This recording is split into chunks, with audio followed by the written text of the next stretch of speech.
হ্যাঁ, এভাবে সেজে গুজে এখন রান্না করতেছি, কারণ সকাল সকাল গিয়েছিলাম, বাট আস্তে আস্তে আমার লেট হয়ে গেছে। এখন বাজে কয়টা? 1টা বেজে গেছে। সো বাইরেও সব দোকানপাট বন্ধ এখন, স্বপ্নেও যেতে পারি নাই। সো শর্টকাট একটা রেসিপি করবো। শর্টকাট। ভাই এত ক্ষুধা লাগছে, এত ক্ষুধা লাগছে, কিছু বলার নাই আমার। শুধুমাত্র হলুদ আর মরিচ দিয়েছি, আর কিছু মরিচের গুঁড়া দিয়েছি আর কি, আর কিছু দিব না। আদা পেস্ট আর রসুন পেস্ট রয়ে গেছে ফ্রিজে, কিন্তু নামানোর শক্তি বা কি বলে ধৈর্য নেই। ভাবলাম শুধু মরিচ আর গুঁড়া আর হলুদ দিলে কেমন, এজন্য মাংসের মশলাটাও একটু দিয়ে দিয়েছি। এই কালারটা এরকম এসেছে। এগুলোর মধ্যে এখন চাল ছেড়ে দিব।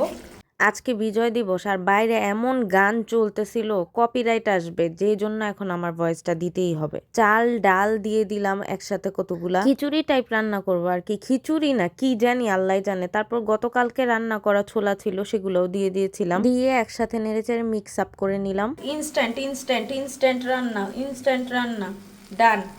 খেতে খুব ভালো হয়েছে, অলরেডি আমি চেক করেছি। আর সাথে এটার সাথে কি করব?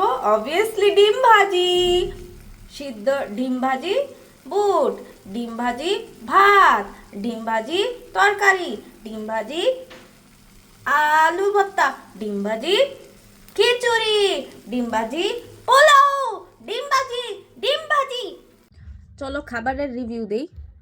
এই সেই প্লেট যেটা স্পিডে রান্না করেছি, চলো রিভিউ দে। হ্যাঁ, বাইরে অনেক ধামাকা গান চলতেছে, আমি জানি না এটার কারণে যদি কপিরাইট আসে, ফালতু। বিসমিল্লাহির রহমানির রহিম।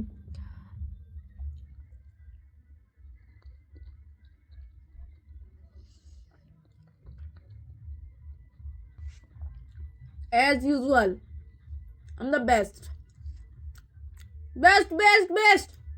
মজা হয়েছে। মাশাআল্লাহ তাসনুভা, তুমি অনেক গুড।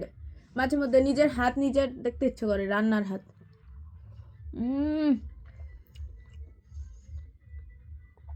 Thank you Allah.